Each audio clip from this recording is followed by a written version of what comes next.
That breaking news now at 6. Vice President JD Vance in Los Angeles here today as immigration enforcement operations continue. But that visit is now turning into a political back and forth. Good evening once again, everybody. I'm Michael Brownlee. And I'm Annabelle Sedano in for Colleen. The VP took aim at Governor Gavin Newsom and Mayor Karen Bass, and she is now responding tonight.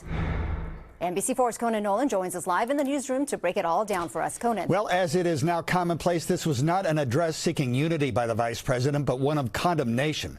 Mr. Vance lauding the actions of the administration, which he said saved Los Angeles from certain destruction.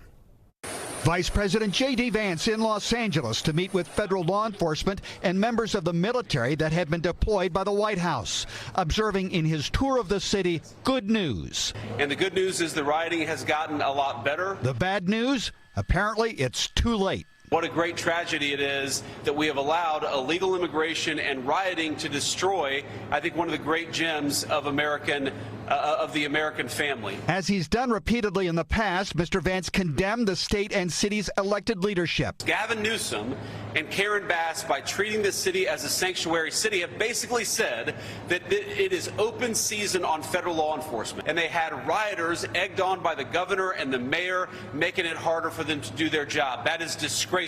Mayor Bass responding moments ago. To come and just openly lie, how does that help the nation's second largest city to come out and paint a picture that is completely false? The vice president acts as the president of the Senate. Well, I was hoping Jose Padilla would be here to ask a question. But apparently he does not know the name of Alex Padilla, California's senior senator, who last week was taken to the floor and briefly handcuffed by federal agents after interrupting Homeland Security Secretary Kristi Noem's news conference. It's pure political theater. And there was little clarity on who exactly is targeted for deportation.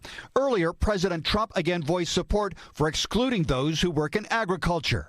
You've had people that have worked on farms for 20 years. It's very hard to go in there and say, you know, you're coming out.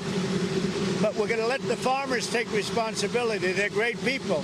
They'll do it. They know the good and the bad. Mr. Vance, however, made no distinction. If you are in this country illegally, you are at threat of deportation, because that's what it means to enforce the country's laws. Meanwhile, in a post on social media, Governor Newsom made no mention of ICE raids or the National Guard, instead chiding the Veep for appearing to ignore a time when the city did actually burn. In January. I hope you have an opportunity to spend some quality time with some of the victims, the families of the Palisades, and also spend some time in Altadena, which is incredibly important. The governor, of course, knew that Mr. Vance would not be seeking a meeting with fire victims, but he did ask that Mr. Vance meet with the president and ensure that federal aid not be interrupted because of political disagreements. I'm Conan Nolan, NBC4 News. All right, Conan, appreciate it. Thank you. More breaking news here tonight. After days of criticism, we are now hearing from the Dodgers, the team breaking its silence on recent immigration enforcement in Los Angeles. NBC4's Alex was there live for us in Legion Park with those details. Alex.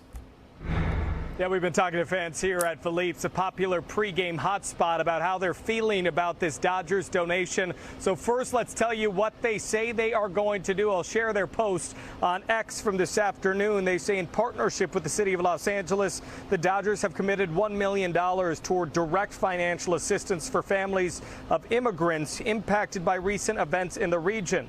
Additional community efforts to be announced in the coming days. The Dodgers have faced criticism from some fans in recent days because up until this point they've been silent about the increase in immigration enforcement in Los Angeles. Many fans are Latino. Some say they should say something about this issue. So now the team cut the check, and they say they'll make more announcements with community and labor organizations that are trying to help impacted kids and families with things like food insecurity, basic essentials, and mental health services. Today, we talked with a few fans here at Philippe's.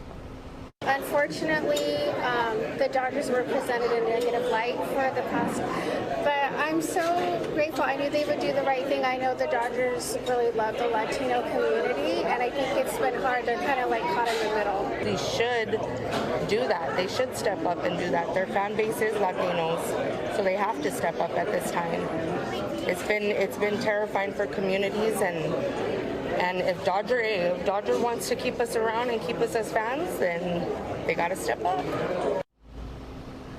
Also this afternoon, Dodger President and CEO Stan Kasten said, quote, "What's happening in Los Angeles has reverberated among thousands upon thousands of people, and we have heard the calls for us to take a leading role on behalf of those affected." He went on to say, "We believe that by committing resources and taking action, we will continue to support and uplift the communities of greater Los Angeles." And LA Mayor Karen Bass issued a quote today in support of the Dodgers donation. I will say the Dodgers now join LAFC and Angel City FC, speaking up for the immigrant communities during this time. Reporting live, I'm Alex Rozier, NBC4 News. All right, Alex, thank you very much for that. We're entering the first weekend without a curfew in downtown LA since immigration protests there began. And downtown LA shops and restaurants want you to know they're open for business. They took a hit during the unrest and are now looking to rebound. We lost more than 80% of our business. And then on top of that, we had bookings, we had reservations, we had parties and events, both on site and off premises. And we had almost 100% cancellation. Businesses say they'll keep boarding up just in case any violence does break out again.